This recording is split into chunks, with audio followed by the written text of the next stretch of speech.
Bom dia a todos, a todas. Bem-vindos de volta aqui no segundo dia desse simpósio sobre novas perspectivas no ensino de português, língua estrangeira.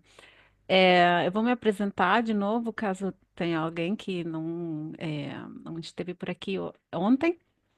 Eu sou a professora Meritxell Almarza, eu trabalho na CULT, a Central Universitária de Língua e Tradução, na Faculdade Forte de São Paulo, e que coordena, entre outros cursos de ensino de línguas e de tradução, a pós-graduação em ensino de português como língua estrangeira. Estamos apresentando, né, oferecendo esse simpósio é, organizado e coordenado pelo professor Fernando Pedretti, que nos traz muitas oportunidades, né, de refletir e trocar ideias, experiências sobre o ensino, e novas perspectivas, né, como diz o título, sobre o ensino de português como língua estrangeira, adicional de acolhimento e de herança. Então, Fernando, é com você de novo. Obrigado, Michel, né? Bom dia, pessoal. Sejam todos bem-vindos aí no nosso segundo dia do nosso simpósio, né? Confesso que ontem à noite eu simplesmente desmaiei aí, né? Que é muita informação, né? São muitas coisas aí, né? Mas muito feliz com os resultados e também com os feedbacks, muitos de vocês me mandando feedbacks no privado, dizendo que gostaram. Agradecer, né, em primeiro lugar, né, tanto José, a Meriteu, pela CULT, pela oportunidade da gente estar organizando esse simpósio. É a primeira vez que eu faço uma organização de um simpósio, então a gente sabe de todas as dificuldades, né, que a gente tem muitas vezes, mas a gente está conseguindo criar algo bem interessante eu falei ontem, mas quero retomar hoje também sobre o formato, né, desse simpósio. Ele não é aquele simpósio tradicional, com palestras, com abertura para perguntas no final, né? A ideia é uma conversa aqui entre colegas da área. Alguns desses colegas eu já conheço, alguns desses colegas eu conheci aqui. Eu acho que o mais legal de tudo isso, além de todo esse conhecimento que a gente está compartilhando, é a rede que a gente está criando. Poxa, gostei desse seu trabalho, quero ler um pouquinho esse seu trabalho. E eu sou sempre aí, né, do partido que eu acho que informação, ela deve ser compartilhada. A gente não deve guardar absolutamente nada. E a gente chega hoje no nosso segundo dia, na nossa primeira mesa, que eu confesso para vocês que é uma mesa que tem uma gavetinha especial aqui no meu coração, porque é a mesa, né, que está intitulada como Ensino de Português para refugiados e imigrantes, desafios e práticas inclusivas, né? Onde eu tenho aqui o prazer, né, de dividir essa mesa, mediar essa mesa com duas colegas aqui, né, que eu já vou aí apresentar para vocês, que são também minhas colegas da área de PLAC, né? Então, eu tenho a nossa primeira convidada, né? Giselda Fernanda Pereira, né? Ela é uma apaixonada por idiomas e culturas, né? Ela tem bacharelado em filosofia pela Unicamp, mestrado em linguística aplicada pela USP e doutorado em letras pela Mackenzie. Ela tem experiência de ensinar português para estrangeiros em diferentes contextos, e isso vocês, para quem está especialmente iniciando na área, já deve ter percebido os diferentes contextos do PLE que a gente trabalha, que a professora Suzana Clarice falou ontem, sobre, né, muitas vezes a gente está mais em cima, a gente está mais embaixo, e muito dessa adaptação, né? E daí, Giselda, ela já trabalhou desde universidades, instituições, ONGs, que a permitiu conectar com pessoas de diversas origens e enriquecer a visão de mundo dela. E além da sala de aula, ela se dedica a projetos que visam promover a inclusão e a cidadania, né? É o que eu sempre digo, né? Muitas vezes a gente fala assim, né? Tipo, quem trabalha com placa, ah, mas eu só estou ali dando aula, só sou um voluntário, né? Eu costumo dizer, você é um militante. Quando você está dando aula de português para imigrantes e refugiados, você está ali militando por uma causa. Pode ser que não seja aquela militância que a gente está acostumado, está na rua, está protestando essa questão, mas você está militando pela causa migratória ali, né?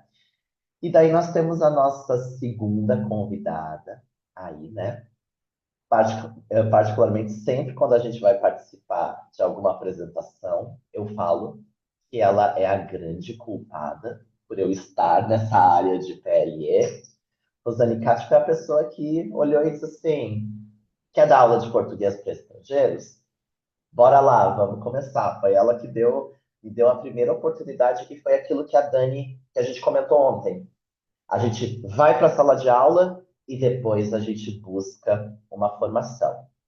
Então, a Rosane, ela é especialista em ensino de português como língua estrangeira pela PUC-Rio e formada em letras pela Universidade Regional de Blumenau, a FURB. É professora de PLE há 26 anos e desde 2023 ela atua como professora voluntária de plaque na organização Círculos de Hospitalidade aqui em Florianópolis.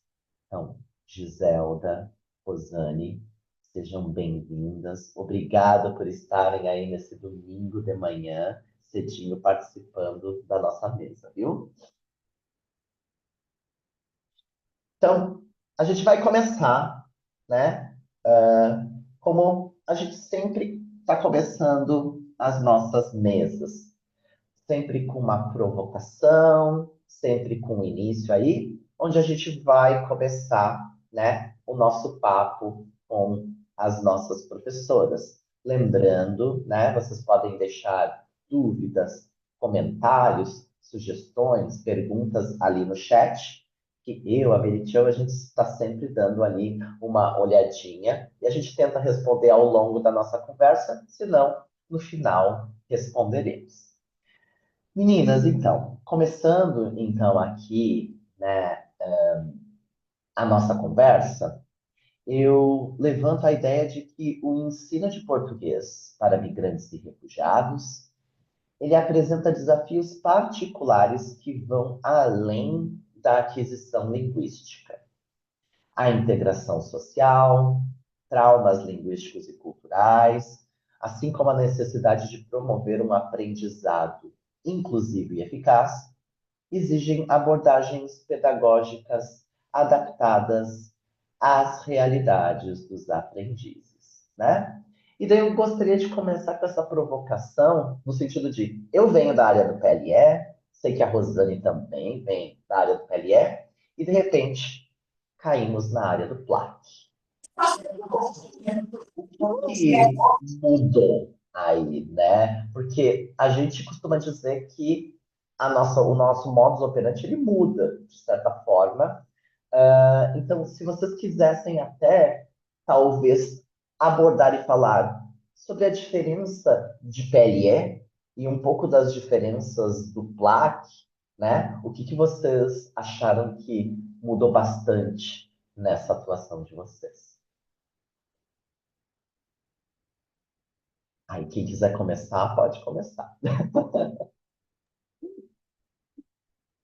Bom dia a todos. Desculpa, Giselda, eu vi que tu abriu o microfone agora também.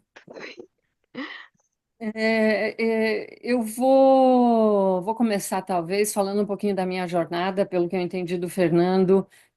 ontem já teve pessoas que falaram um pouquinho de sua jornada, que me parece semelhante à minha, né? Porque eu sou formada em letras português como língua materna. Eu me formei em 85, mas eu só comecei a dar aula realmente de português para estrangeiros em 1999, quando eu fui morar em Montevidéu, no Uruguai. Eu não tinha formação na área e procurei alguma coisa, era muito difícil. Naquela época, a internet não propiciava o acesso a textos, a material como tem hoje, então foi um começo muito difícil. Comecei a trabalhar numa escola de idiomas no Uruguai, na iniciativa privada. Eu sempre trabalhei na iniciativa privada. E daí, nessa instituição, é que eu fiz a minha primeira formação de professor de língua estrangeira, vamos dizer assim. Depois disso, sempre que surgia uma oportunidade de participar de algum curso de formação de curta duração, seminário, simpósio, tudo que eu conseguia participar, eu participava.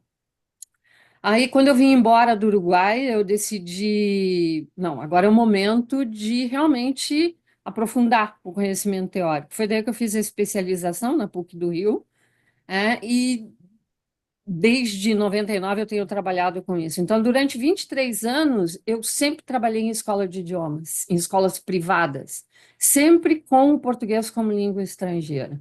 Aí, quando eu me aposentei no final de 2022, eu disse, não, agora é o momento, eu quero continuar ativa, eu quero continuar fazendo alguma coisa.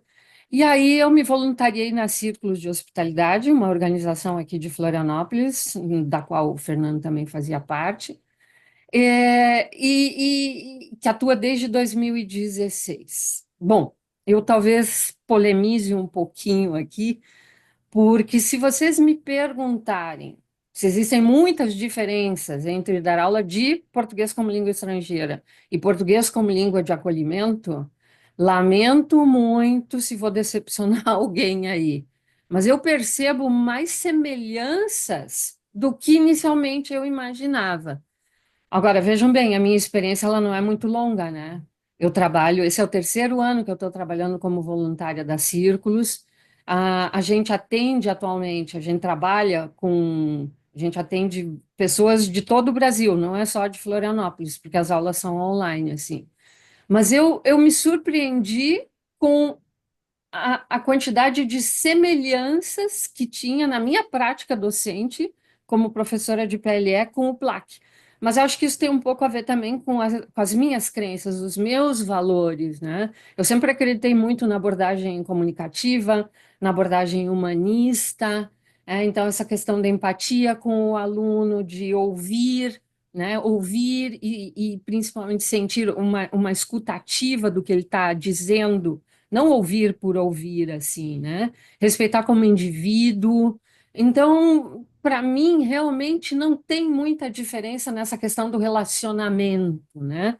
E quanto ao conteúdo, eu também acho que não tem tantas diferenças assim, porque dentro dessa minha experiência aqui na Círculos, os migrantes que eu tenho tido contato, eles sempre me surpreendem porque eles estão mais informados sobre os seus direitos aqui no Brasil, muitas vezes do que eu. Então, eles sabem muitas vezes mais do que eu. E língua, o que que eles querem, o que eu percebo, o que eles querem nesses encontros que a gente promove? Eles querem aprender o português para conseguir fazer compras melhor, para ir conversar com a professora na escola do filho, para conversar com vizinhos, para conseguir um emprego. Esse é o principal fator motivador da grande maioria deles. E essa também era a motivação dos meus alunos, não importava se ele era um diplomata, se ele era um empresário de uma grande empresa, um estudante universitário, um turista aqui em Florianópolis, ou simplesmente uma pessoa aposentada como eu agora, que queria aprender um novo idioma para se manter ativa. Então, eu vejo mais semelhanças do que diferenças. E eu já vou pedir para a Giselda falar, mas eu acho interessante, Rosane, que essa é uma fala que vai em encontro do que a professora Suzana Florice ontem falou, que ela diz que ela não concorda com o termo português como língua de acolhimento, porque ela diz que acolhimento deve acontecer em todo tipo de aula, não só numa aula de português, mas numa aula de qualquer disciplina. Ser professor aí é acolher, né? Mas, Giselda, estamos aí curiosos para saber aí o que você tem a dizer. Bom, primeiro que eu adoro as polêmicas, né? Eu adoro as polêmicas quando elas são pautadas por esse ambiente acadêmico, esse ambiente de acolhimento, né? Esse ambiente quase que fraterno. Mas, em primeiro, eu queria agradecer a Forte, é claro, ao professor José Luiz, à professora Merichel, a você, Fernando, a professora Rosane, a professora Luema, que me introduziu nesse grupo, e a todas as pessoas que estão assistindo. Bom, antes de falar até um pouquinho da minha trajetória para justificar por que eu estou fortemente hoje na língua de acolhimento, eu queria discutir um pouquinho essa terminologia assim. Eu acho que às vezes há alguma confusão em o que de fato significa o português como língua de acolhimento. Então, ele surge com a Maria Ançã, numa situação muito particular lá em Portugal, e ele foi um pouco comprado por nós brasileiros por essa ideia do acolher. Quer dizer, isso não invalida, obviamente, que o português língua materna tenha que ter essa noção de acolhimento. Mas ali, naquele momento da Ansan, o que ela queria dizer é como aquelas pessoas se integrariam na cultura e na cidadania portuguesa, né? Porque nacionalidade não é cidadania. E a gente estava falando de um público muito particular, que eram as pessoas em situação de refúgio. Então, eu acho que para ressaltar essa diferença entre PLAC e PLE, a gente precisa principalmente pensar no grupo de aprendizes. Né? Essa carga cultural e ideológica marcada pelo contexto social do refúgio é que nos faz justificar o termo PLAC. Né? E sim, dito isso, eu concordo com a professora Rosane que existem muitas semelhanças, existem muitas similaridades, mas estou tentando falar rapidinho para não ocupar muito tempo. Mas existe também diferenças que são fundamentais para as quais a gente precisa olhar com muito cuidado. Né?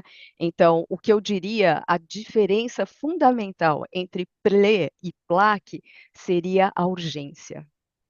Então, quando a gente pensa numa pessoa em situação de refúgio, a gente pensa nessa urgência. Então, muitas vezes, quando você prepara uma aula de plaque, quando você faz um planejamento de aula e você estrutura desde das questões, das estruturas gramaticais até vocabulário, até as questões de interculturalidade, no plaque você tem que pensar que aquele aluno pode não voltar amanhã, que ele pode não estar 6 meses com você para esperar esse seu tempo, né, de ensino. Então eu acho que isso é crucial, né, isso é o que de fato modifica a nossa visão em relação a essas 2 línguas. Mas só para contar um pouquinho da minha história, porque eu acho muito interessante, eu não sou formada em letras, e isso assusta muita gente, né, você fala: "Meu Deus do céu, como é que essa mulher que se tornou uma especialista em play, em plaque, não veio da letras. Não, eu não vim. E no meu doutorado eu defendi muito isso. Claro que, como uma grande mestre que eu tenho, que eu guardo no coração, que é a Rosane Sá, e como todas as pessoas que estão nessa área, eu acredito que seja mais do que fundamental que as pessoas se formem em PLE e em plaque. Né? Algumas universidades ainda estão a passos muito curtos nessa formação. Mas eu vi muitas pessoas que migraram de outras áreas e se fortaleceram e estudaram muito para ter condições de estar nela. Né? E eu posso me incluir numa delas. Então, eu saí da filosofia para entrar na área de ensino. Eu comecei a dar aula de PLE porque eu falava francês e não tinha muita gente que falasse francês para dar aula para executivos que estavam aqui no Brasil. Então eu comecei assim, única e exclusivamente porque eu falava francês. E eu fui me apaixonando, estudando e dedicando. E o que me incomodava muito quando eu comecei as aulas é que eu era muito, muito jovem, eu tinha 20 e poucos anos, e as pessoas vinham com todos os estereótipos possíveis a respeito do Brasil, dos brasileiros. E eu falei, não é possível, não é possível que a gente seja reduzido ao país do samba, carnaval e futebol. A novidade é que agora a gente também inclui a violência, né? Mas a gente continua sendo um pouquinho samba, carnaval e futebol. E aí eu queria estudar isso, eu queria falar, mas por quê, né? Por que os estrangeiros pensam isso de nós? Então eu fui fazer o meu mestrado nessa área, eu fui a segunda pessoa a se formar na USP, estamos falando da Universidade de São Paulo, em português como língua estrangeira. Eu tive que ir para uma área que estava entre a filologia e a linguística aplicada ao ensino de português para chegar a esse estudo, para vocês terem ideia. Estamos falando lá de 2005. E eu comecei a trabalhar com plaque em 2015. E foi então que eu detectei essas diferenças que para mim são fundamentais, né? Que dizem respeito a esse grupo de aprendizes. Então, a minha aula de PLE não é a minha aula de plaque. Não é, né? São configurações muito diferentes. A gente fala muito nas aulas de plaque sobre as questões de direitos, que muitas vezes eu não preciso falar com os meus estudantes, eu tenho um grande número de estudantes estadunidenses que vêm de universidades norte-americanas que não estão muito interessados nisso, ainda que eles venham de áreas de programas que falam de social justice, por exemplo, tá? Então, esse era o contraponto que eu queria dar, mas eu concordo com a professora Rosane que há muitas semelhanças. E eu acho que há um distanciamento, infelizmente, muito grande entre o PLE, o PLAC e o português língua materna. Muitos dos meus, inclusive a minha filha, né, muitos dos meus amigos e alunos falam assim: se eu tivesse tido uma professora de português como você, lá na minha escola, eu acho que eu gostaria mais de português, do que eu gosto hoje, porque a gente tem uma abordagem que é um pouco diferente, né, da língua materna. Então, esse era o ponto que eu queria discutir. Desculpa se eu demorei. Imagina, né? Bom, agora que a gente, né, já falou um pouquinho, né, sobre o que que a gente acha, né, dessa diferença, e vocês já conseguem entender que não é provavelmente pela questão do comportamento do professor, não é que a gente tem uma chave que a gente muda, mas é muito mais o perfil do aluno que chega ali. E eu acho que isso que vocês comentaram, a urgência que ele tem de aprender essa língua, muitas vezes pode ser diferente da urgência de um executivo, de um intercambista na universidade, né? Então, a gente levantou aqui, né, meninas, alguns pontos que a gente queria conversar, falando sobre essa área, né? E daí, a gente tem aqui alguns pontos que eu gostaria que vocês comentassem, né? Que podem ser desde desafios, que podem ser de características, por exemplo, dessas áreas. E a gente começa com a questão da diversidade linguística e cultural dentro das aulas de placa aí.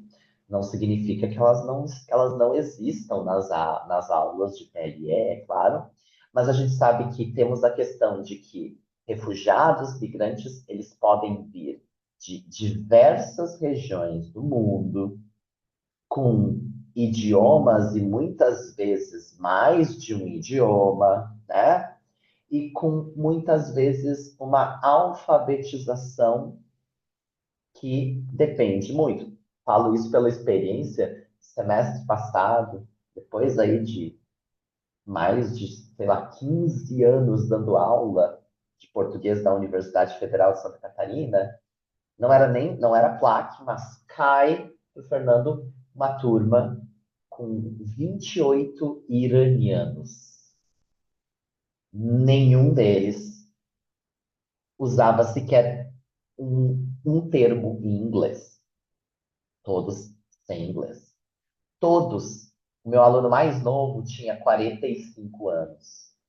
Todos entre 60 e 70 anos, onde eu percebia que a alfabetização deles, existia alguma questão ali. Gente, foi assim, eu cheguei no final do semestre, como a gente diz, né? Só o pó da rabiola aí, né? Porque realmente demandava, vamos dizer, um esforço em que não se existia uma língua de contato, né? Que normalmente a gente pensa no inglês, aí, né? Ao mesmo tempo que era uma turma extremamente curiosa, eles queriam saber tudo, e eles queriam responder, e eles queriam falar aí da cultura deles. Mas eu acho que a gente pode começar, talvez, Rosane, porque, né, a gente trabalhou até nas círculos essa questão da capacitação, e a gente falou sobre, tem muito essa questão, né, na capacitação das especificidades em outras línguas aí, né? Mas queria que você comentasse, até porque sei que as círculos também têm muitas vezes um perfil de diferentes nacionalidades aí, né? É verdade. A gente, para ter uma ideia, saiu o relatório da Círculos recentemente, né? A gente atendeu no ano passado, foram 771 pessoas que se inscreveram nos cursos de português, né? Só que a gente também tem uma quebra muito grande. Desde a inscrição até o início das aulas, existe uma quebra muito grande. Pessoas que participam de todo o processo de inscrição mas não chegam a começar as aulas, e depois aquelas que, por diversas razões, desistem ao longo do curso. Então, terminaram o curso no ano passado, foram 214 pessoas que terminaram os cursos de português oferecidos pela Círculos no ano passado. Desses aí, a gente tinha alunos de 39 nacionalidades diferentes. Obviamente que a grande maioria, 55% deles, eram venezuelanos, que continua sendo aqui na Círculos o maior público atendido, né? Mas a gente teve nacionalidade, teve alunos de diferentes nacionalidades de 39 países diferentes, isso é muita coisa, né? Então, quando a Círculos, as últimas capacitações que a Círculos fez, a gente sempre procurava na formação é, pro- propiciar um momento com professores, especialistas, né, pesquisadores de diferentes áreas. Então, realmente, a gente tinha uma parte da formação que era trabalhando um pouco com as especificidades do ensino para falantes de espanhol, para falantes do crioulo, haitiano, tinha também para o francês, né, Fernando, que era separado, e para falantes de línguas árabes, acho que era isso, né? Eram as quatro especificidades assim que a gente procurava abordar nas nossas formações. E isso é uma coisa muito interessante porque dá uma ideia, enquanto a gente não atua, né, na sala de aula com os migrantes, isso dá uma ideia do que a gente pode encontrar. Mas, infelizmente, não prepara a gente para a realidade, porque a realidade ela é bem, ela é muito crua e às vezes cruel, eu vou dizer, né? Eu tenho nesse momento, eu tenho falantes, a Círculos, como é que a gente procurou atender essas diferenças aí? Então, desde o ano passado, a gente está procurando dividir, falantes de espanhol não podem se misturar com falantes de outras línguas, assim, porque a aprendizagem do falante de espanhol é muito mais rápida, ela pode ser muito mais desafiadora do que um falante de russo, por exemplo ou um iraniano, né? Então a abordagem tem que ser um pouquinho diferente. O ritmo, principalmente o ritmo, tem que ser mais lento, assim. Então, desde o ano passado, a gente está dividindo hispano-falantes num grupo, né? E depois nós temos um outro grupo que seria o línguas distantes. Só que línguas distantes tem muitas famílias que são línguas que são línguas distantes do português, né? Então, como que a gente podia, dentro de línguas distantes, ainda melhorar isso aí? Então, a gente subdividiu línguas distantes em falantes de árabe. Sempre que é possível, a gente faz isso. Então, a gente tem um grupo com falantes de árabe, nós temos um outro grupo que são só haitianos, é formado exclusivamente por haitianos.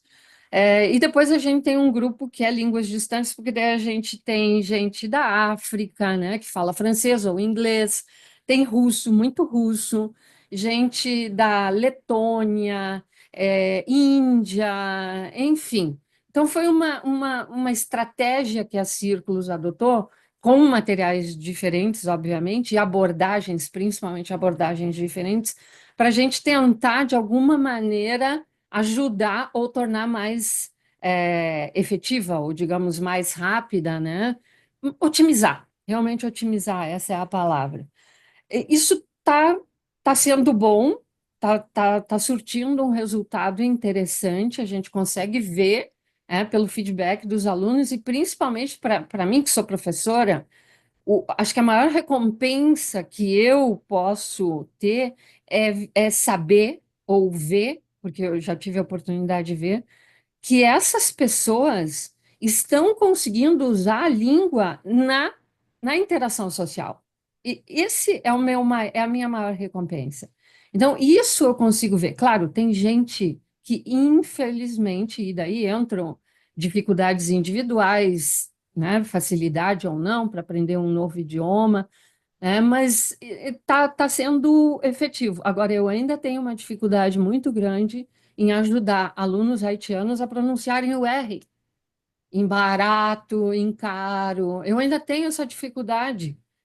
Ou ajudar alunos falantes de árabe a pronunciar bomba e não pompa. Então, enfim, tem essas especificidades que ainda é um desafio, confesso. Concordo com você, Rosane. Trago aqui uma experiência isso que a Rosane falou, né? A gente, especialmente para quem está aí no mundo da universidade, em que a gente é sempre cobrado, né? Você tem que publicar um artigo na revista de Qualis tal, e você tem mais isso, e você tem mais aquilo. A gente tem todas, vamos dizer, essas preocupações, né? Às vezes chega para a gente, eu me lembro quando eu estava nas círculos, não sei se a Rosane lembra da Gazal, que ela chegou, né, ela é uma iraniana, enfim, ela fez os cursos, ela tinha muita dificuldade, acho que também existia, é uma questão que a gente pode até abordar, letramento digital também, muitas vezes a gente tem que pensar nessa questão, e eu me lembro que ela foi fazer uma prova, a gente tinha uma prova final, que era para ela ganhar um certificado para naturalização, e ela me parou e falou assim, professor Fernando, fiz as suas aulas de português, fiz as aulas com outros professores e eu consegui tirar minha carteira de motorista aqui. Agora eu estou conseguindo dirigir, levar e buscar os meus filhos para a escola. Então, sei lá, pode ser uma coisa muito simples, mas que assim, essas aulas fizeram aí provavelmente toda a diferença na vida dela ao ponto que ela conseguiu tirar a carteira de motorista dela, né? Fernando, essa história da Gasal aí também me faz lembrar uma outra questão, que é daí uma questão cultural, uma diferença cultural. Eu também percebo, assim, a Gasal é realmente uma mulher diferente, assim, ela não corresponde àquela imagem que, em geral, as pessoas fazem de mulheres do Oriente Médio, assim, né? Ela realmente é surpreendente. Mas uma diferença cultural que a gente consegue perceber também nas aulas por exemplo, muitas vezes a gente tem o casal participando da aula, marido e mulher. Então, a predominância masculina, assim, né? Então, se precisa parar para atender os filhos, para fazer a janta, ou para fazer qualquer coisa, quem para, em geral, é a mulher. É ela que sai da aula, é ela que não participa, e aí a gente percebe a diferença também no desenvolvimento linguístico, né? Que o marido, exatamente por isso, ele avança mais do que a mulher. E a Gasal não era assim. É nesse ponto que eu quero chegar, porque ela e o marido ambos estavam no mesmo grupo e muitas vezes quem parava ou quem ia atender as crianças, porque eles têm duas crianças pequenas, era o marido. Então, tem uma questão aí que é cultural, essa diversidade cultural E, e o que nos resta fazer? É aceitar essa diferença. Não adianta lutar contra isso, né? A mulher também teria direito, mas isso é um valor que não nos cabe, realmente não nos cabe questionar, né? Agora, por exemplo, a gente está com um grupo, tem um grupo de muçulmanos, eles estão no período do Ramadã, então nós tínhamos muçulmanos em dois grupos diferentes. Então, houve uma discussão de como a gente podia fazer nessa questão para respeitar também, né? Então, nós temos um outro professor que propôs e o grupo aceitou. Ele está fazendo aula mais tarde, depois que eles comem, né? Depois do período do jejum, a aula do grupo, o grupo aceitou, está fazendo aula mais tarde. E no meu grupo, que a minoria era muçulmana, a grande maioria não era, então nós negociamos o seguinte: a gente está gravando a aula, eu estou disponibilizando a aula depois, faço algumas perguntas para eles sobre a aula para valer como presença assim também, porque tem gente que quer esse certificado, né? Então são essas diferenças culturais e como a gente vai tentando solucionar e que fique bom para Uhum. todo mundo, porque eu acho que isso é importante também, né? Muito bem. Bom, além da diversidade aí, né, cultural, de línguas, vou pedir talvez Giselda, claro, lembrando que se vocês duas quiserem falar, né, sintam-se à vontade, mas eu queria trazer o tópico dos traumas e das barreiras emocionais, especialmente quando a gente está falando da questão de refugiados, né, que querendo ou não têm experiências que podem ser traumáticas.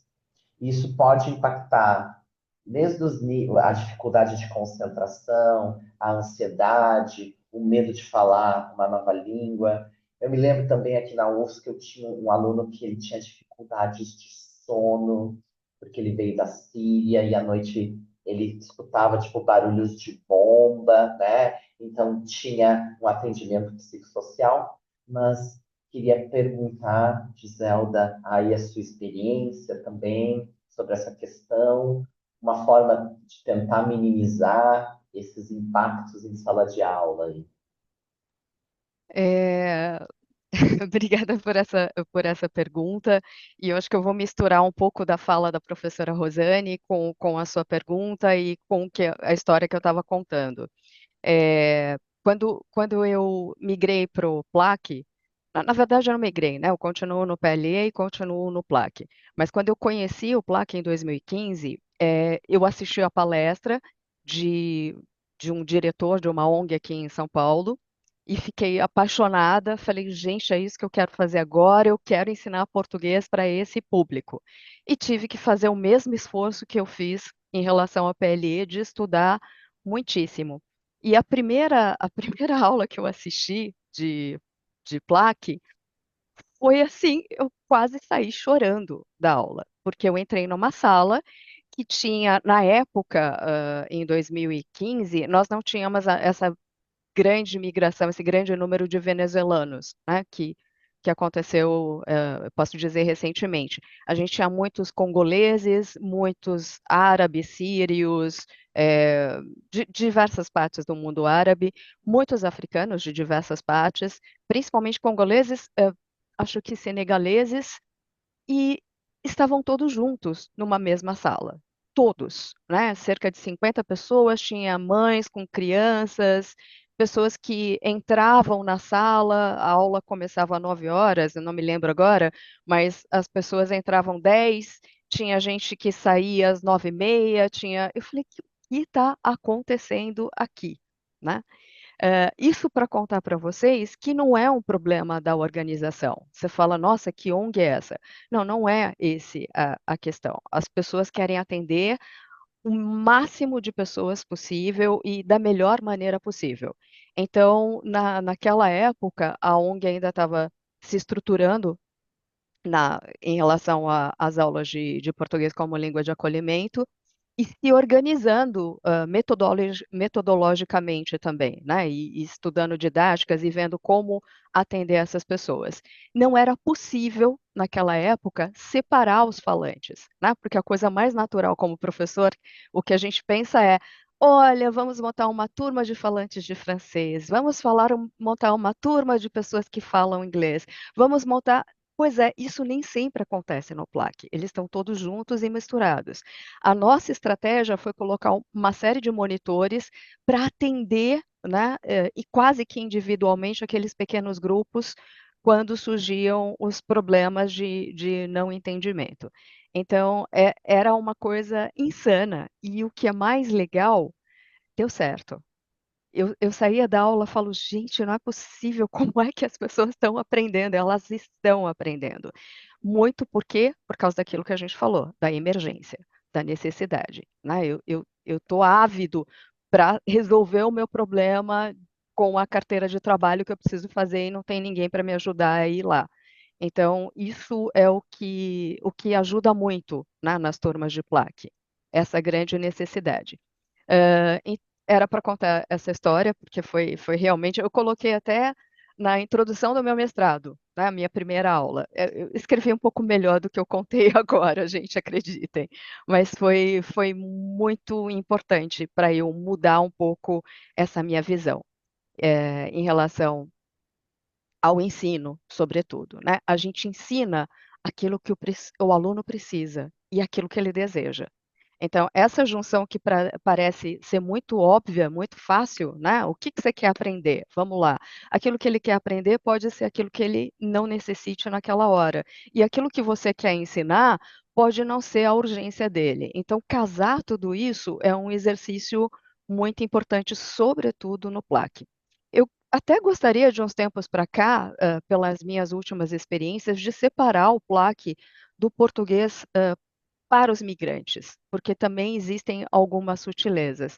Isso para contar que eu peguei uma turma, muito recentemente, foi no final do ano passado, de um projeto incrível do Centro de Direitos Humanos e Cidadania do Imigrante, que é o CEDIC. Era uma turma que eu dividi com uma colega, que talvez esteja aqui, a Mônica, de mulheres migrantes, todas, apenas uma, na verdade, não era falante de espanhol. Então, elas vinham de vários países, sobretudo Venezuela e Bolívia. Algumas estavam há pouquíssimo tempo no Brasil e outras estavam há 15 anos. E aí você fala, ué, como é que você mistura alguém que está há 15 anos com alguém que acabou de chegar, por exemplo? É o que a gente tem, né?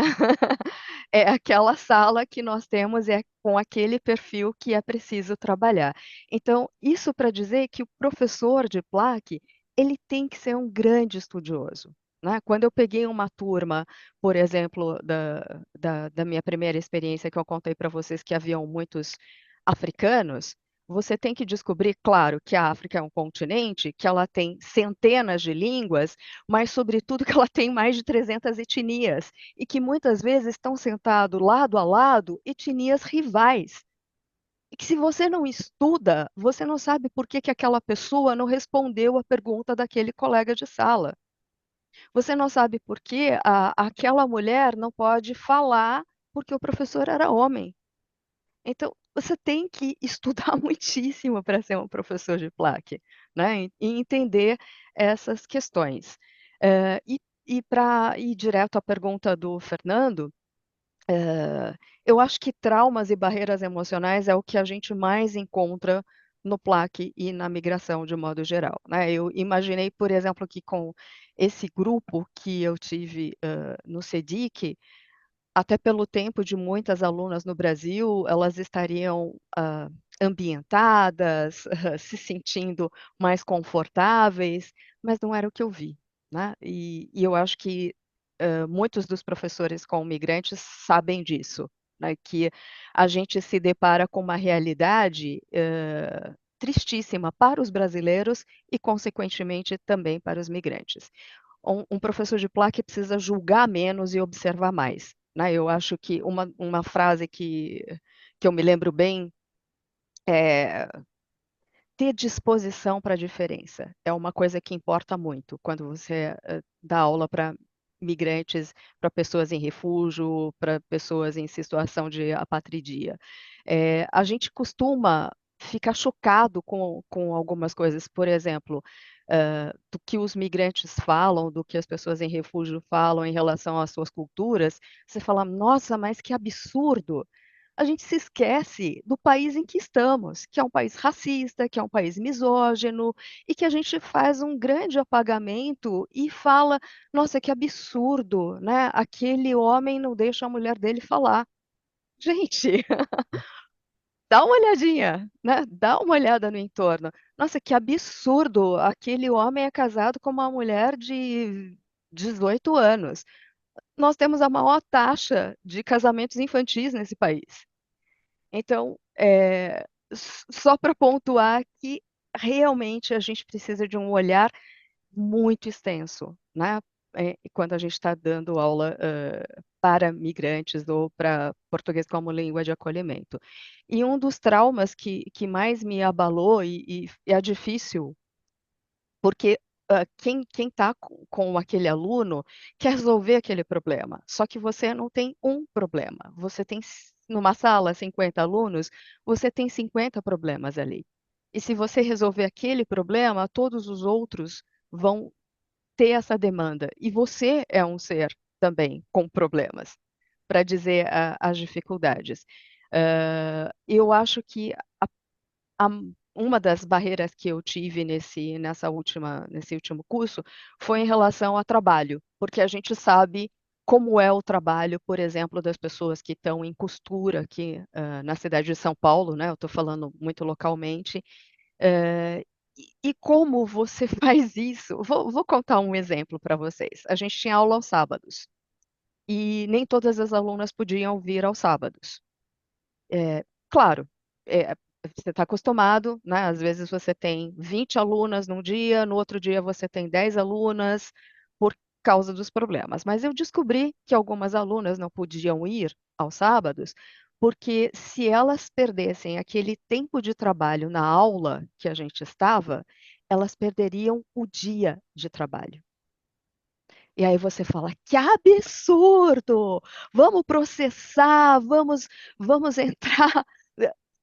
Calma, calma, porque se você não sabe o que fazer, essa mulher vai perder o trabalho dela, e você não vai conseguir um outro trabalho. Então, você tem que agir com muita paciência, com muita delicadeza, mostrando as informações, mostrando o que é o direito, indicando lugares que ela pode, ser acolhida e isso, exatamente, é tato.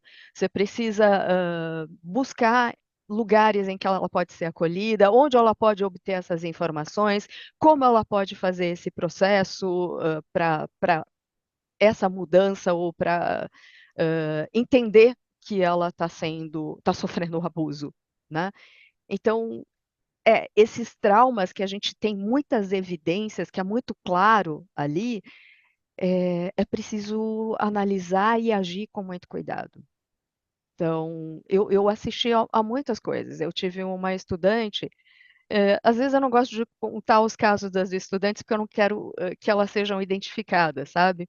Mas eu tive uma estudante que tinha um grande problema para ver a tela. E eu já sei disso, já passei por muitas experiências e eu fazia, as informações relativamente grandes, né, e eu sempre mandava os slides para que as pessoas tivessem no celular e pudessem abrir e consultar, ou se elas não fossem à aula, e mesmo com o celular aqui, olha, ela não estava conseguindo ver. Ela abriu a minha aula e falou: "Giselda, mas não está aqui no grupo". E eu abri para ela, falei: "Olha, é esse aqui, né, você tá com ele aberto". Para eu descobrir que ela tinha um problema gravíssimo de visão. E ela não tinha esse problema gravíssimo de visão aqui no Brasil, ela veio do país dela com esse problema. E numa conversa que eu não tive naquele momento, porque você precisa de tato, né, não era o momento, a gente estava voltando juntas para o metrô, e eu perguntei, né, porque eu tenho um problema grave de visão, eu tenho glaucoma, e é preciso medicação. E eu falei: "Será que o seu problema não é esse? Porque isso vai se agravar, isso é muito sério". E ela contou uma história, eu não vou contar para vocês, mas ela disse que no Brasil ela finalmente foi muito ajudada, porque lá, no país dela, onde ela tinha aquele problema, ela nem saía à rua, porque ela tinha medo, e aqui ela já conseguia andar. E vocês imaginam isso? Você está do lado de uma pessoa que você sabe que ela não está enxergando muito bem, que ela está andando, se arriscando. Ela tinha feito uma consulta em vários lugares e disse que era muito caro, o óculos que ela precisava. Gente, era menos de R$ 1.000. E isso, com os migrantes e com o acolhimento, é todas as aulas, né? É sempre uma história triste. Se vocês acham que essas histórias tristes estão ali estampadas na cara das pessoas, não estão. Elas são absurdamente gratas. É muito difícil você perguntar para um migrante, você fala assim, é difícil o Brasil, né? É ruim, você tem problema aqui? Não, tá tudo bom, tá ótimo. É muito difícil, né? É muito difícil eles declararem. Tem que ser situações assim devastadoras para que eles reclamem do país e do nosso acolhimento, entre aspas. Então, isso eu acho que é algo que a gente pode compartilhar. Aqui alguém escreveu não, não é difícil. Eu acho que vale a gente ouvir depois também as pessoas, mas Rosane, se você quiser complementar ou falar ou até responder essa pessoa, ela está dizendo aqui que ela é chilena. Diga lá. Não, eu queria complementar o que tu falou ali, porque tu tocou em traumas realmente muito fortes. Mas tem um trauma que eu acho que até que trava essas pessoas para aprender o português, que independentemente da maneira como saíram do seu país, né, muito provavelmente não foi por vontade própria, ou foram levados buscando uma melhor qualidade de vida, um lugar com mais tranquilidade para morar, ou muitas vezes eles foram expulsos, literalmente expulsos, né? E eu acho que isso muitas vezes depende, isso é uma coisa muito individual e depende da maneira como essa pessoa saiu e da aceitação dessa saída. Muitas vezes eu percebo uma barreira para aprender a nova língua. Então, eu escuto algumas vezes as pessoas dizendo: ai, não entendo, não entendo, não entendo uma venezuelana. Então, quer dizer, provavelmente a saída dela foi um trauma tão grande para ela, e tem uma questão de identidade, a gente sabe disso, a gente sabe que a língua faz parte da nossa identidade. Então, cria uma barreira até para aprender a nova língua. Eles mesmos criam a barreira, assim, não é voluntário, obviamente, né? De não aprender o idioma, porque dizem que não entendem. Mesmo a gente falando muito pausadamente, porque quando eu me deparo com esse tipo de situação, eu sei que é fundamental falar claramente e objetivamente, né? Então, tem isso também, tem esse outro aspecto aí do trauma de sair do seu país, que acaba, e se não conseguem aprender minimamente a língua, também não conseguem se inserir na sociedade. Isso também é um problema que eu acho bem traumático para eles. Eu acho interessante você falar disso, porque com os alunos que eu tenho falantes de espanhol, falando do PLE e não do PLAC, quando eles chegam ao Brasil, é o mesmo choque, né? Você fala bom dia e o cara fala o quê? Bom dia! Foi só bom dia, e ele é um falante de espanhol. Então, é o choque de você estar diante do novo. E isso eu acho que acontece com todos nós, né? Eu lembro quando eu fui para a França, eu falava muito bem francês, um taxista fez duas perguntas e eu falei, meu Deus, o que que eu faço? Eu liguei para uma amiga, o que que ele está falando? Né? Porque eu não entendi absolutamente nada. Então, eu acho que existe, de fato, esse choque, mas existe também a não aceitação da sociedade, né? Agora, no meu pós-doc, eu trabalho com migrantes venezuelanas e bolivianas. E uma das coisas que a gente vê, né, na forma, quando eu pergunto a respeito de tratamento, de recepção, como ela se coloca no Brasil, quem são os grupos de apoio que essas pessoas têm, é muito nítido que nós brasileiros tratamos os estrangeiros por seus fenótipos. Uma pessoa loira de olho azul vai ter toda a paciência do mundo para ser interpretada quando ela pedir alguma coisa numa loja. Uma pessoa com fenótipo indígena ou uma pessoa negra, talvez, será que eu estou enganada?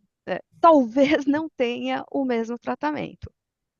Então, isso se passa também, né? As pessoas criam entre aspas, eu não gosto de chamar de bloqueio, mas de fato é o bloqueio da aprendizagem em função disso que elas estão vivendo, dessa discriminação que é real, que é absoluta, né? Do medo de errar e do medo de ser julgada e do que vai acontecer.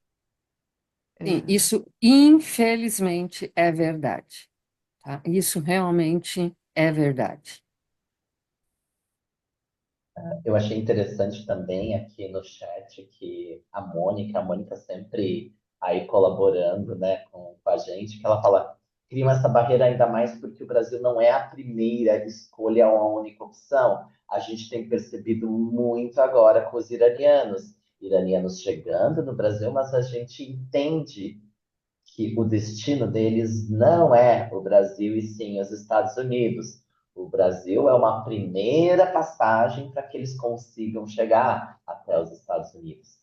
Mas refletindo, né, sobre essas experiências, eu tenho ex-alunos que hoje meio que se tornaram amigos, né? E é o que eu sempre falo, quando alguém me procura, né, eu trabalhei, né, nas círculos, aí, né, com a Rosane a gente tinha as capacitações, então a gente tinha muitos voluntários, muitas pessoas querendo entrar nessa área, e muitos ainda jovens, sem tanta experiência, e eu sempre dizia, você está preparado?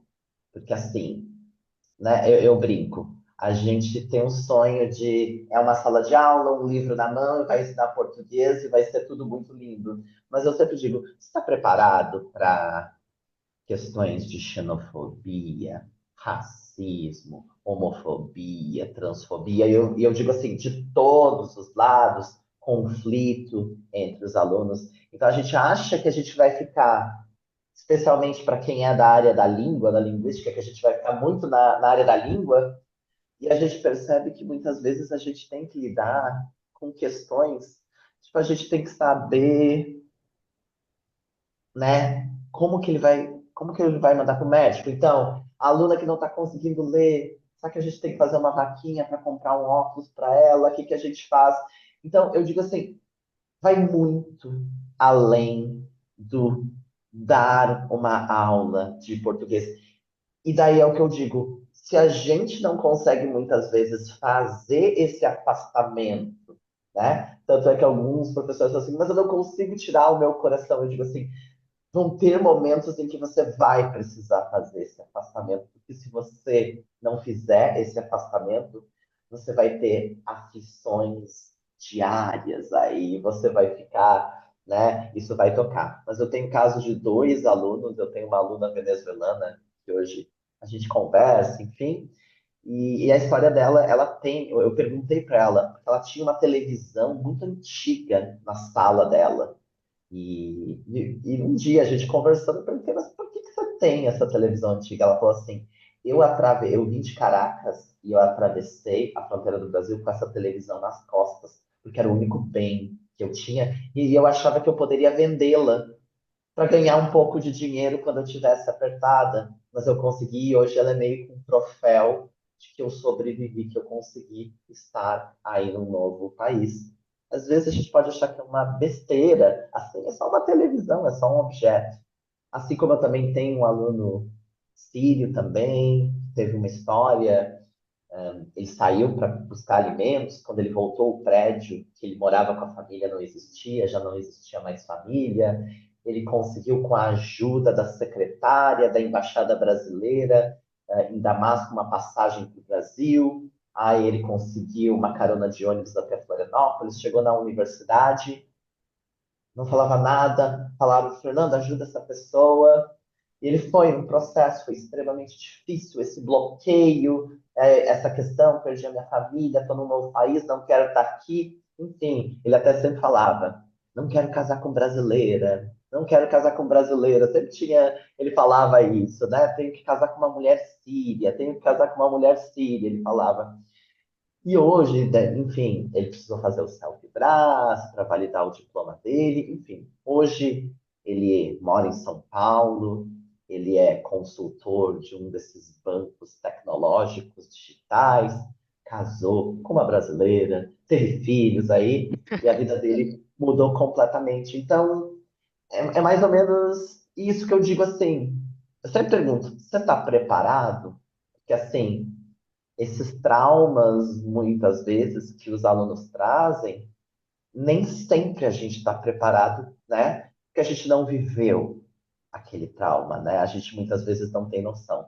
Mas é o que eu sempre falo, tudo bem, a gente não precisa ter vivido aquele trauma para a gente ter empatia, né? Então eu acho que empatia é aí algo que a gente tem que, não só na aula de plaque, mas especialmente na aula de plaque, isso que eu comentei, o sistema da porta aberta, o aluno entra, o aluno sai, o aluno tem um trabalho CLT e de noite faz entrega de comida, e daí você fica assim.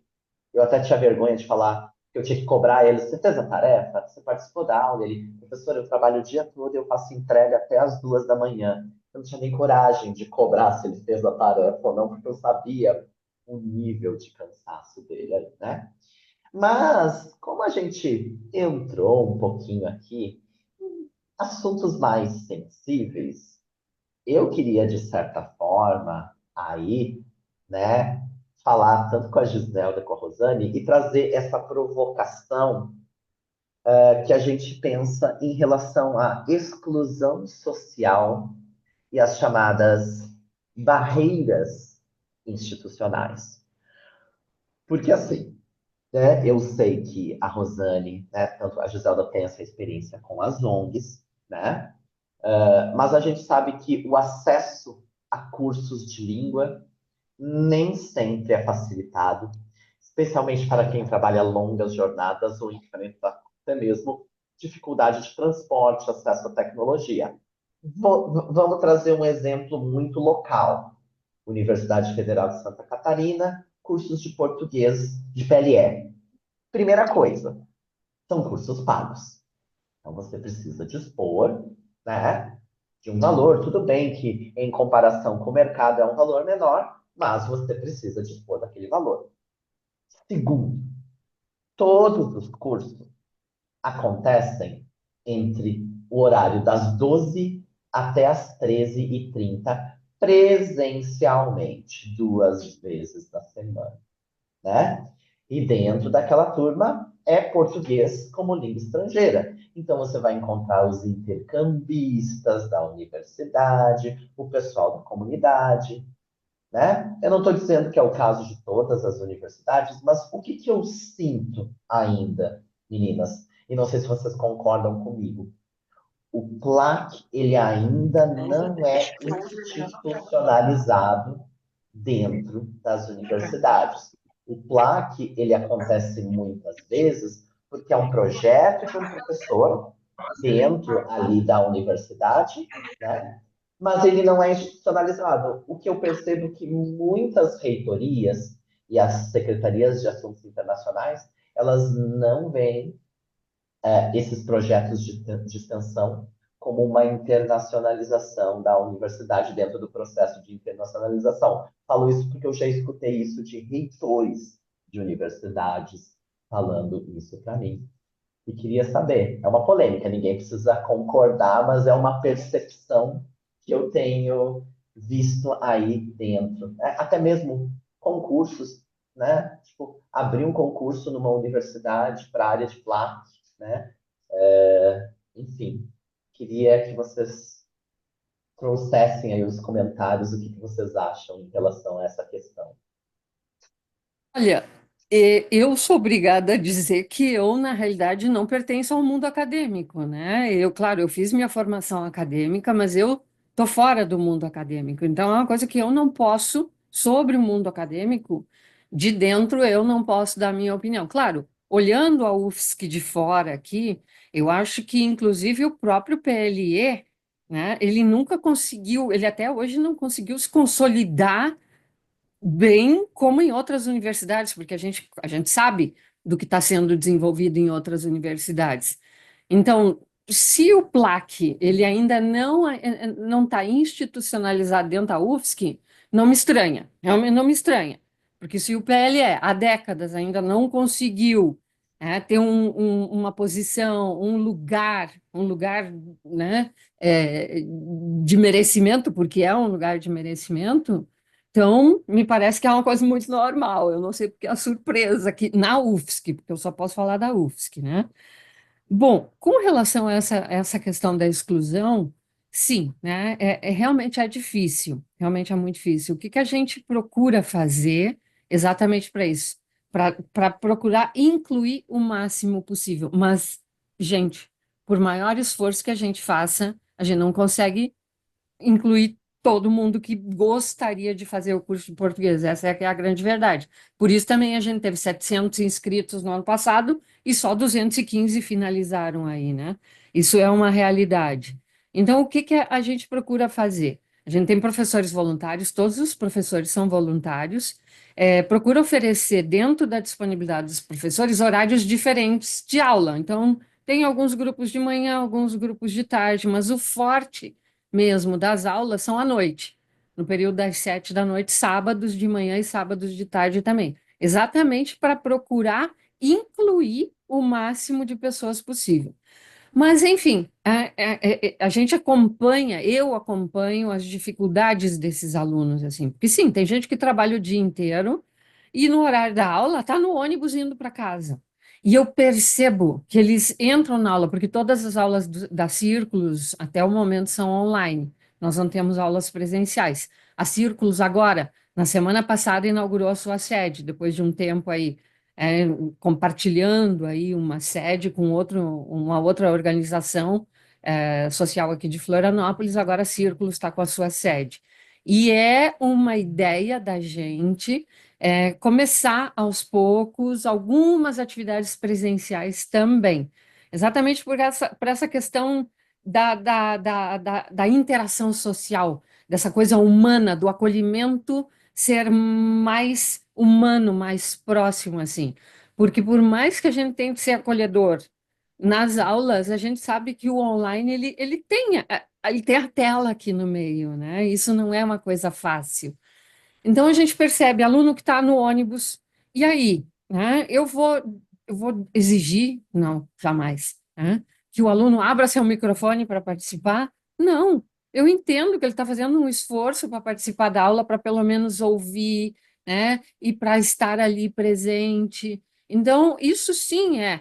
Eu também presenciei o caso de uma mãe solo, que tem uma menina, ela tem um problema, ela é portadora de deficiência, entre elas ela tem dislexia também, e a mãe começou a fazer um curso gratuito online no mesmo horário da aula. Então ela me perguntou se a filha dela podia participar no lugar dela. A filha não estava inscrita.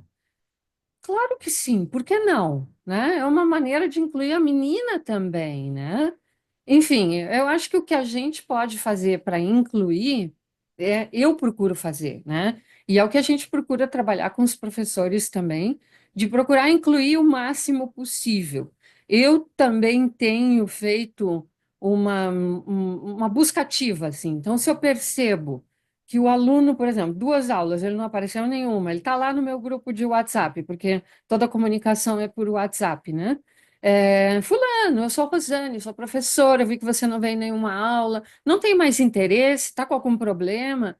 Então, é uma questão de humanizar também, tornar esse migrante um ser humano, ouvir se ele tem algum problema, qual é a questão dele, e, se possível, se dá para. Ó, tem outros horários, escreve para círculos, quem sabe consegue um outro horário aí, né? E aí, pegando um pouquinho ainda o que a professora Giselda falou antes, na questão de trauma também, né? Eu estava me lembrando de uma família de afegãos, já estão aqui no Brasil não sei há quanto tempo, mas já estão. Eu já conheço eles desde 2023 e acho que já estavam aqui há algum tempo. São 2 irmãos, para mim, eles são altamente capacitados. Um deles era economista, trabalhava como economista na ONU no Afeganistão, e o outro é engenheiro civil, né? E eles tiveram que sair por causa do Talibã, por causa da chegada do Talibã, e o esforço que eles faziam para aprender o português, realmente um esforço bastante grande, porque eles eram conscientes. O engenheiro civil, na realidade, ele quer, ele pretende, é um sonho dele, ser reconhecido como engenheiro civil aqui no Brasil. E aí ele esbarra, em primeiro lugar, no conhecimento da língua, porque daí ele vai ter que prestar o CELPE-BRAS, né, que não é barato, a gente sabe disso, para depois, com o CELPE-BRAS, tentar revalidar o seu título de engenheiro civil aqui no Brasil. Ele não, esse rapaz, ele está trabalhando de motorista de aplicativo, né? Porque é o que ele consegue fazer. A família fez um esforço, conseguiu comprar um carro e ele está trabalhando como motorista de aplicativo, porque a família é muito unida, então não é a renda de um que é só para mim, é a renda de um que é para todos, assim. O outro, que é o economista, ele até agora não consegue trabalho. Aí eu não sei, eu já tenho conversado isso com a Bruna, não sei até que ponto também não entra uma questão de aceitação desse novo status social que eles conseguem aqui devido à língua, né? Pô, eu era economista da ONU no meu país, e aqui o que eu consigo é trabalhar de repositor num supermercado, ou como o meu irmão, trabalhar de motorista de aplicativo, assim. Então, tem essa questão da exclusão social, a língua, o não conhecimento mínimo, ou o não domínio da habilidade mínima de interação social, ela gera uma exclusão desse indivíduo dentro da sociedade. E a gente sabe que ter renda, né, é muito importante para a manutenção da pessoa aqui, mas eu acho que principalmente não é ter renda através de algum programa do governo, de ajuda de alguma ONG, alguma coisa, é ser capaz de gerar a renda, né? Geração de renda. Eu ser capaz de gerar a renda para mim manter a minha família, assim. Então, sim, a exclusão social, né? E as barreiras institucionais, tudo é muito caro, revalidar diploma é muito difícil, a gente sabe disso. O CELPE-BRAS não é fácil, a burocracia, ela existe, tudo, a gente sabe que tudo que é documentação do país de origem tem que ser traduzida por tradutor juramentado, isso não é uma coisa barata aqui no Brasil também. Então, são várias barreiras que contribuem para essa exclusão. A Realidade, Rosane né? trouxe, a Rosane trouxe esse exemplo que queria eu compartilhar, que eu tive alguns anos atrás uma aluna palestina, e eu me lembro que quando a gente começou a fazer as aulas, eu sentia que existia uma grande resistência quando eu conversava com ela, né? Enfim, foi se passando o tempo e eu fui sentindo que isso foi aumentando, né? E daí um dia eu sentei e conversei com ela, né? Para entender, será que eu, né? É alguma coisa que eu estou falando? É algum comportamento meu? E daí tipo, foi até o que a gente diz um momento bem catártico. Ela sentou lá na minha sala, eu chamei ela para conversar, que eu percebia que ela, assim, ela ia muito bem, mas assim, ela era extremamente fechada, dava respostas assim, sabe? Sim, não. Ela não se abria, mesmo você sabendo que ela tinha essa habilidade. E ela falou assim para mim, ela, né, falou para mim assim, será que eu posso falar em outra língua? Eu disse, sim, claro, tudo bem. E ela falou assim, de certa forma, o que eu sinto por você é um pouco de ressentimento. Que lá, quando eu morava lá, eu era professor de árabe para estrangeiros. E agora eu vejo você fazendo exatamente aquilo que eu fazia e aquilo que eu não posso fazer mais. Aquilo que foi tirado de mim. E é uma fala muito forte. Eu falei assim, bom, que a gente vai fazer para que você consiga aí voltar a fazer? Porque eu falei assim, vão ter brasileiros que vão se interessar por aprender árabe. Ou vão ter pessoas na internet. Era uma época pré-pandemia, tá, gente? Então, eu falei assim, você nunca pensou em dar aula online, né? E daí foi onde a gente começou. Hoje somos grandes amigos, a gente sempre conta essa história. E ela fala, Fernando, obrigado por esse pontapé, obrigado por você ter sentado comigo e ter falado delas assim, você poderia simplesmente ter me ignorado e falado assim, é só mais uma aluna ali na minha sala. Então, é bem esse olhar, muitas vezes. É isso que eu me lembro da época que eu trabalhei nas círculos aí com a Rosane, eu chamava, é um trabalho de formiguinha, que a gente diz.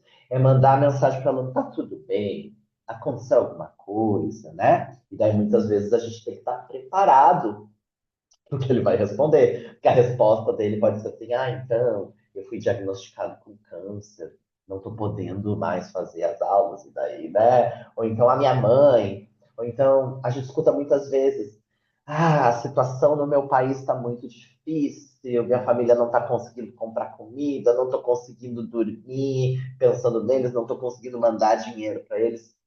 Enfim, né? A gente tem que estar preparado, eu até brinco. Terapia tem que estar bem em dia para a gente conseguir muitas vezes lidar com todas essas questões.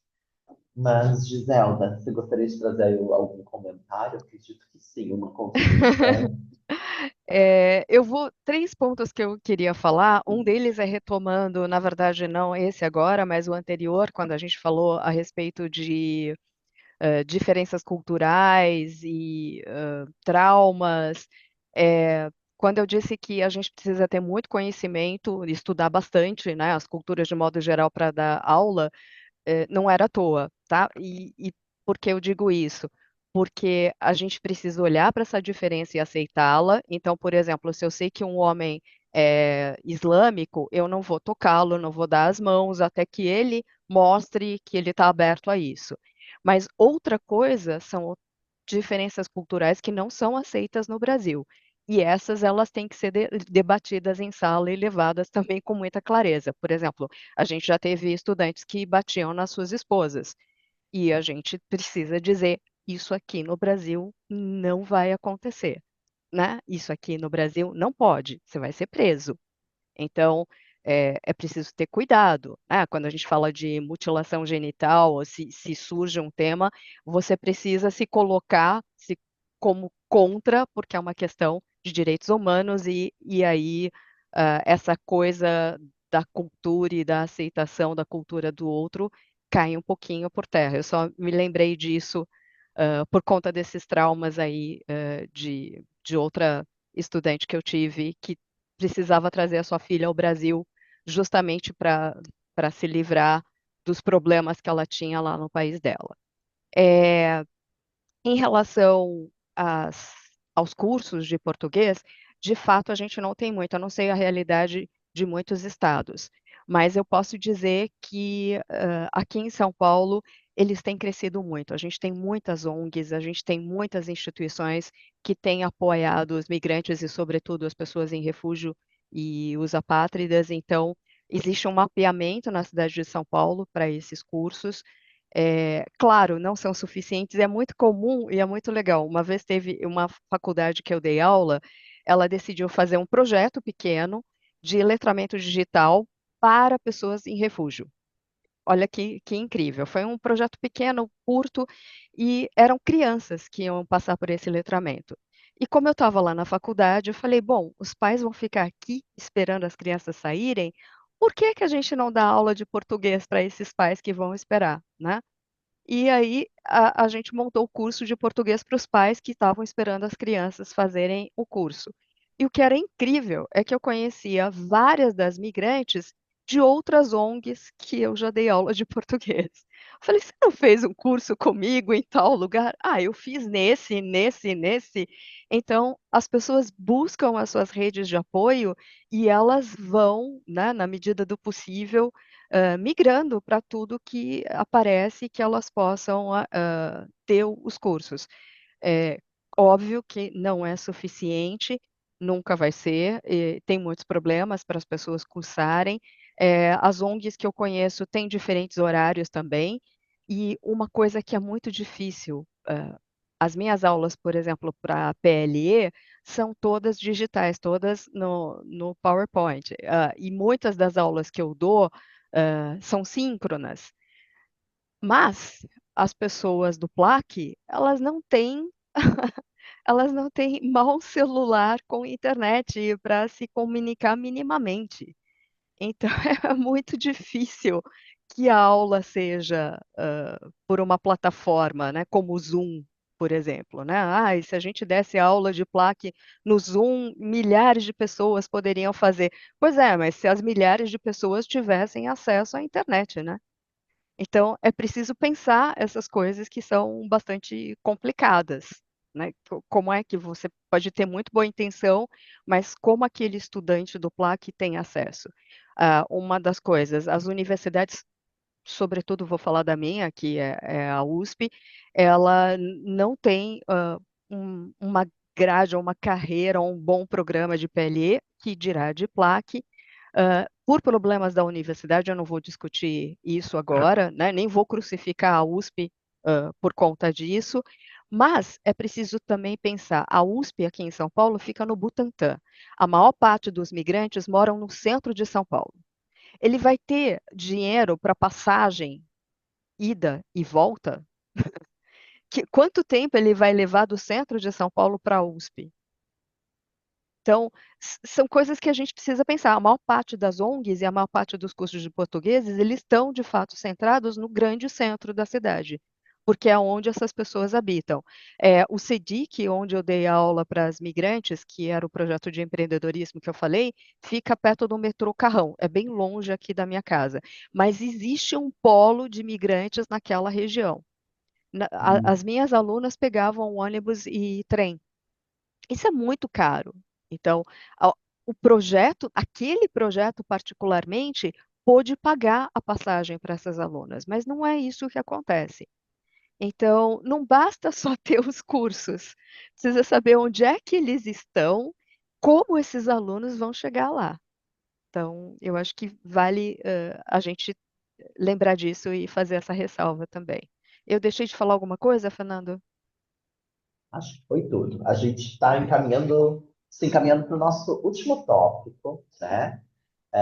Que é um tópico que a gente vai ter uma mesa mais tarde, que é o tópico sobre materiais didáticos. Teremos uma mesa hoje à tarde com as professoras Helma e Vera, que são as autoras do Muito Prazer, Fale o Português do Brasil, um livro, assim, para quem está na área aí, né? Amplamente conhecido. A gente vai falar sobre elaboração de materiais didáticos, mas gostaria de conversar com vocês sobre essa questão. Uso de materiais didáticos autênticos e contextualizados nessas situações do dia a dia, né? Especialmente para esse público, né? Que eu acho que, por exemplo, é uma das questões que hoje a gente já tem muitos materiais aí, né? Eu e a Rosane, a gente teve a experiência aqui, né? A gente teve um desenvolvimento de um material lá na Círculos, focado para questões bastante locais que a gente tem aí, né?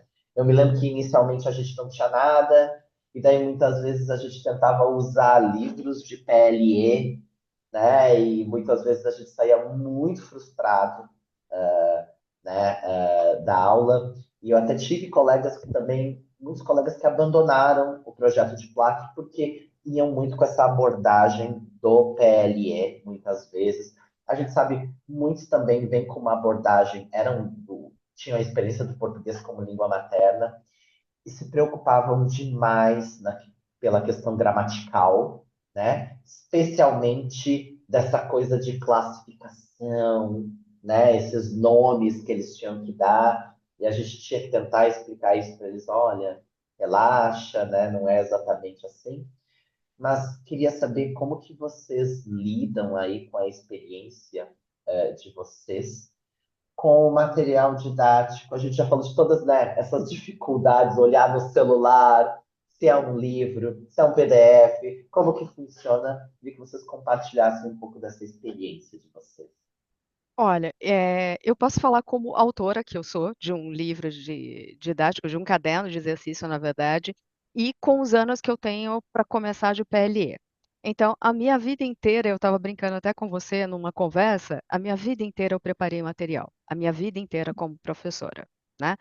E eu acho que muitos de nós aqui, muitos professores devem fazer a mesma coisa, né? Minha filha fala, mãe, não é possível, você está preparando aula de novo? Você dá aula há mais de 20 anos, você está preparando aula? Então, eu acho que os professores são movidos a isso, né? A buscar um material para aquele grupo, para aquele aluno, para solucionar um problema. Por isso, eu vou dizer que não existe um material perfeito, não existe um material ideal. Tem muitos materiais hoje de PLE, né? Da época que eu comecei a dar aula, gente, para agora, quando eu comecei a dar aula, tinha a Emma Eberlein, vocês conhecem? Que é a autora do Avenida Brasil, autora do Falar, Ler, Escrever, que tem uma nova roupagem. Então, tinham pouquíssimos materiais, agora a gente tem um pouco mais. Esses materiais não estão à altura dos materiais de ensino de línguas estrangeiras como o inglês ou como o espanhol. Verdade, não estão à altura. Talvez pelo número de pessoas que procurem o português, ou pelas editoras, ou porque o livro é caríssimo no Brasil, né? Eu lembro que eu dei aula na Universidade de Dickinson, da época que eu fui diretora, com um livro, só porque eu fui falar agora, me fugiu o nome, mas ele tem uma versão europeia, né, o padrão europeu, o padrão brasileiro. E junto ao livro, eles têm uma plataforma incrível, com vídeos, com testes, com exercícios, que você, professor e o aluno podem acessar. Então, a gente ainda vai levar um chão para conseguir fazer algo assim, apesar da boa vontade de todas as pessoas que trabalham com isso, colocarem e disponibilizarem, muitas vezes gratuitamente, né? Você encontra na internet materiais de aula de PLE.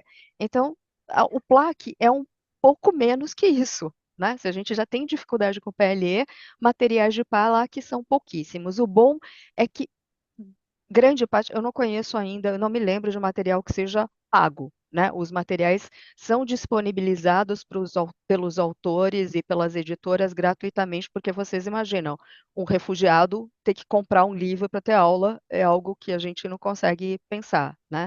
Então, existem bons materiais, alguém citou aí o Portas Abertas, citaram, acho que alguém usou Muito Prazer. É possível? Sim, é possível usar esses materiais para as aulas de plaque. Mas veja, vamos juntos, é um ótimo livro também. Eu acho que todo material é bom se ele tem um bom professor, que vai conseguir extrair desse material aquilo que ele precisa, tá? Então, eu acho que é válido, sim. Mas eu abri aqui na minha tela o curso que eu dei no CEDIC para falar para vocês os tópicos de aula. A primeira aula foi uma aula de imersão em língua portuguesa, eu vou falar bem rapidinho, tá? Que era a apresentação. A aula 2 era linguagem e gênero, expressar opiniões. A aula 3 era para narrar experiências passadas. A aula 4 era sobre empreendedorismo, planejar um projeto, discutir metas. A aula 5 era saúde da mulher, expressar necessidades médicas, dar conselhos. A aula 6 direito e cidadania, debater direitos e deveres, analisar leis e regulamentos. Me digam, que material, que livro didático tem isso? Não tem. Não tem, né? Eu posso extrair de alguns livros algumas coisas que vão me apoiar, mas o planejamento do PLAC, sobretudo, é feito naquela noção que a gente já repetiu várias vezes da emergência e da necessidade do aluno. Se, por exemplo, um professor começa uma aula de PLAC, vou diferenciar o verbo ser e estar, a gente vai estudar o presente, depois a gente vai estudar o pretérito perfeito, depois. Bom, você vai levar um semestre para dar alguma coisa que ele precisa relatar em 2 dias. Por exemplo, muitas pessoas só vão ensinar o passado depois que o aluno aprendeu o presente. Acontece que o refugiado, ele só tem o seu passado para contar. Ele tem a sua história para contar. Ele anseia falar da sua vida, do seu passado, da sua história. E aí você vai esperar 4 meses para chegar o tópico do pretérito perfeito, para ele aprender o passado e finalmente poder contar aquilo que ele viveu, como ele era, como era a cidade dele, etc. Entendem o que eu quero dizer? Então, você prepara o seu material de acordo com a necessidade daquele aluno, pensando nisso, nesse retrato, né, do que é imprescindível ser dito. Por exemplo, eu não vou falar sobre uma aula de alimentos, como pão francês, croissant, requeijão. Não, eu vou falar o que você que está aqui na minha frente come. Por quê? Muitas vezes os alunos comiam café com leite. Aliás, é um outro estereótipo que a gente precisa eliminar, né? De achar que todo refugiado é uma pessoa absolutamente empobrecida. Não, nem todos. Então, você tem que trabalhar com a informação que ele te dá, né? Ele te dá. Eu lembro, eu gosto de contar essa história que é terrível, gente, mas eu vou contar para vocês. Eu dava treinamento para professores de plaque. E uma professora me chamou e falou assim: Olha aqui, Giselda, que absurdo. Ele não é um refugiado. Falei: Oi? O que acontece? A gente estava no intervalo para o lanche. O aluno estava comendo uma Pringles daquela embalagem de caixa, sabe? Redondinha. E eu falei: Eu não entendi, desculpa. Não, nem eu compro isso, é super caro. Como é que um refugiado compra? Eu falei, Senhor, me ajude. Tá? Então, muito cuidado, né, com os estereótipos para os dois lados, né? Pergunte para a pessoa antes, né, de você elaborar. Muitas vezes essa investigação é importantíssima para a seleção do material, para a preparação das aulas e para a escolha do que efetivamente você deve dar em sala. Desculpa ter falado muito, Rosane, completa aí. Mas é muito interessante esse ponto que tu tocou aí, né? Que as pessoas têm uma imagem talvez equivocada de que todo aluno que a gente recebe de plaque, seja ele imigrante, refugiado, não importa o seu status, de que ele é um pobre, de que ele é um pobre coitado, ele precisa de muita assistência. Sim, existem. Essas pessoas existem realmente. Mas sim, tem outras pessoas que, na realidade, têm uma realidade socioeconômica, não sei, de seus próprios recursos trazidos de lá. E eu acho que o importante na aula é não. Todo mundo é igual, não importa. Todo mundo, para mim, todo mundo é igual, assim. Então, não me importa se a pessoa tem muito dinheiro, porque sim, tem alunos nos grupos que eu percebo que tem dinheiro, pessoas que trabalham, têm bom trabalho aqui no Brasil, e outras pessoas que realmente vivem com BPC. Sim, elas existem também nas salas de aula, nas aulas que a gente tem, assim. Então, o que tu falou também sobre escutar muito.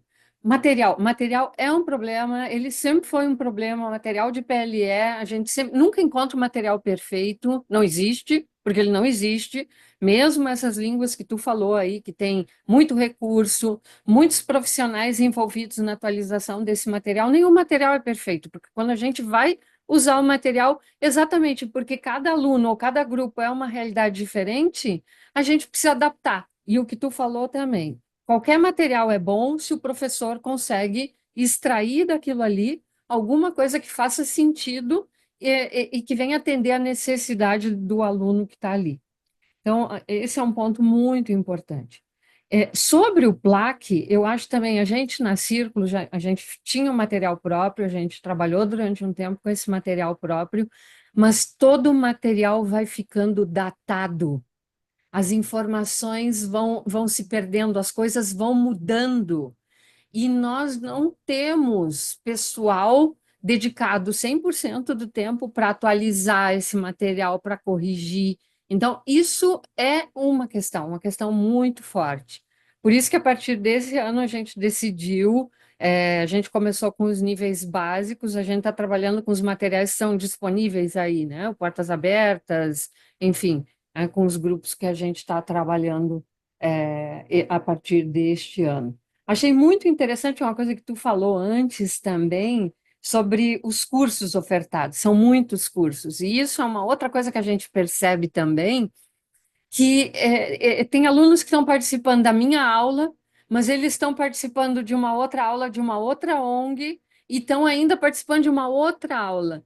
Então, tudo que existe, né, que chega ao conhecimento deles, que eles conseguem participar, eles participam. E eu acho isso louvável, assim, né? Porque é um esforço que eles estão fazendo.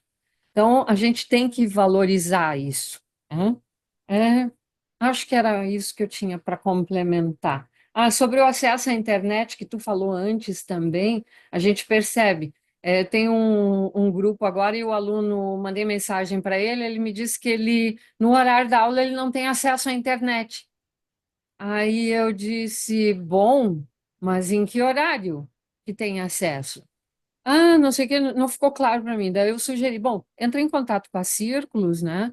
Vê o horário que você pode ter acesso à internet e daí você vê se não tem um grupo nesse horário. Eu imagino que seja algum horário que ele possa estar num lugar que não é o ambiente de trabalho, que tenha internet, sinal de Wi-Fi grátis que ele pode usar. Eu imagino que seja isso. De noite ele está em casa e em casa ele não tem internet. Muito bem, meninas.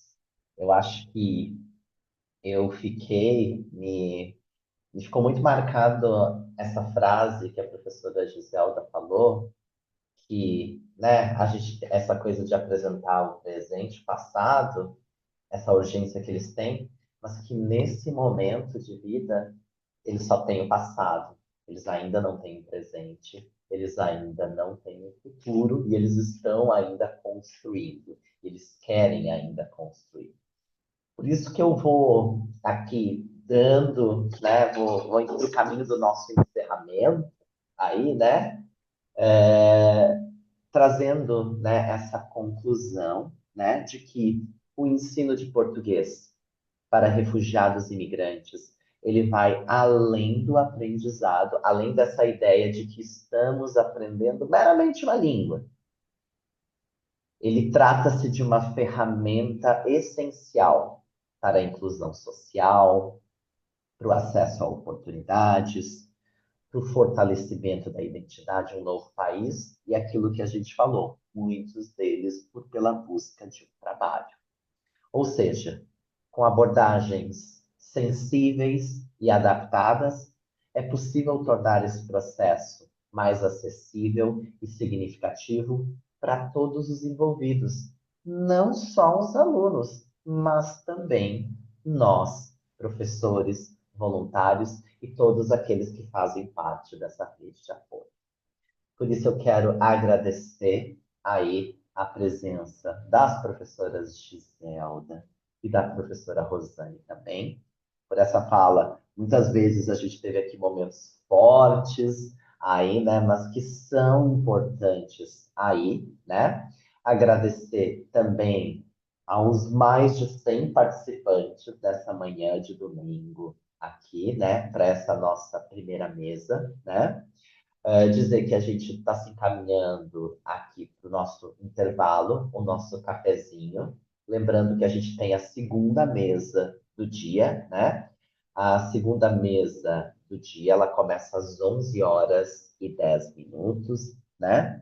Ela está intitulada como Interculturalidade e Ensino de PLE, com as professoras Lucila e Grazielli, que eu já vi que estão por aí, né, do Grupo Sou Brasil, né? Então está todo mundo aí preparado para falar. Ontem a gente teve a rainha da prosódia, a professora Adriana, hoje a gente tem as rainhas da interculturalidade do PLE aí para falar aí com a gente.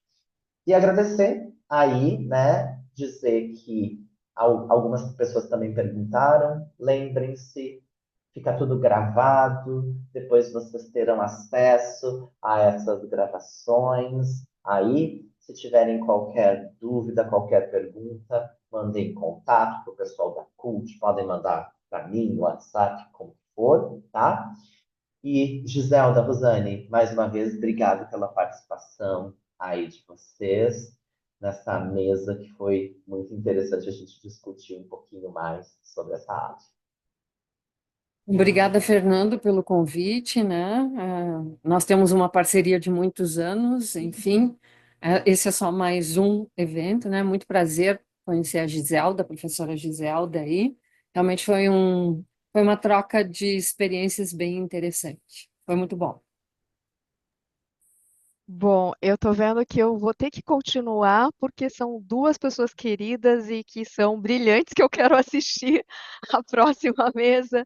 Então, eu vejo vários amigos aqui também e dei uma olhadinha aqui no chat, muita gente divulgando aqui os livros e trocando materiais, então eu acho que isso é maravilhoso. Obrigada pela oportunidade de falar. Às vezes eu acho que eu não sou uma pessoa muito polida, sabe, para falar. Eu sou muito é, energética, então eu me desculpo se por acaso alguém se sentiu ofendido com a forma com a qual eu falei, mas agradeço a todo mundo. E eu sou bastante freiriana. Eu descobri o Freire muito tardiamente na minha vida. Eu descobri, para ser sincera, só no meu doutorado. Eu já tinha lido um pouquinho, mas eu li a obra dele completa, de fato, só no meu doutorado. E eu acho que vale lembrar uma das frases dele, das inúmeras que eu poderia citar, mas a que eu mais gosto, que é: quem ensina aprende ao ensinar e quem aprende ensina ao aprender. Então, é disso que se trata, né? E muito obrigada a todo mundo que teve a paciência de nos ouvir. Professora Rosane, foi um grande prazer. Fernando, um grande prazer. Obrigada a todos. Muito bem, pessoal. Sendo assim, a gente encerra essa nossa primeira mesa do dia, né? Eu acredito, Meritio, que a gente não vai fechar a sala, né? A sala ela vai ficar aberta Vai ficar aqui, aberta, né? assim, isso. Para esse nosso intervalinho aí, né? Às 11h10 estaremos aqui pontualmente, então, para conversar então sobre interculturalidade com as professoras Lucila e Graziella, tá? Então, pessoal, a gente se vê daqui a alguns minutinhos, então. Um bom café para todo mundo aí.